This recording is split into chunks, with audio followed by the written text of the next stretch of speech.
Magandang araw. Narito ang mga pangunahing balita sa Pilipinas. Lumago ng 5% ang ekonomiya ng bansa sa ikalawang quarter ng 2025. Ito ang pinakamabilis na pag-angat sa loob ng isang taon dahil sa pagbangon ng sektor ng agrikultura at matatag na paggasta ng mga mamamayan. Ayon sa mga opisyal, nananatiling abot kamay ang target na paglago ngayong taon. Pinalawak ng Pilipinas at India ang kanilang strategic partnership. Sakop nito ang kooperasyon sa depensa, kalakalan, seguridad sa dagat, teknolohiya, at space exploration. Nagpadala na rin ang India ng BrahMos missiles at nagsagawa ng joint naval exercises sa South China Sea. Bumagsak ang debris ng Long March Negatibo, 12 rocket ng China malapit sa Palawan. May mga residente na nakarinig ng pagsabog at nakakita ng apoy sa langit.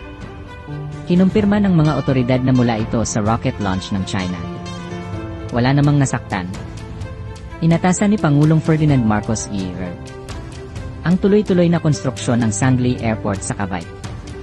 Bahagi ito ng Build Better More program ng gobyerno para palakasin ang kapasidad ng air travel sa bansa. Nagbabala ang Department of Science and Technology na tumataas ang banta ng sakuna, kahit pa mas handa na ang mga lokal na pamahalaan. Itinuturo ang mabilis na urbanisasyon at paglobo ng populasyon bilang mga pangunahing dahilan. Nasunog ang isang komunidad sa Tondo, Maynila, kung saan mahigit 1,500 pamilya ang naapektuhan. 3 katao ang nasugatan.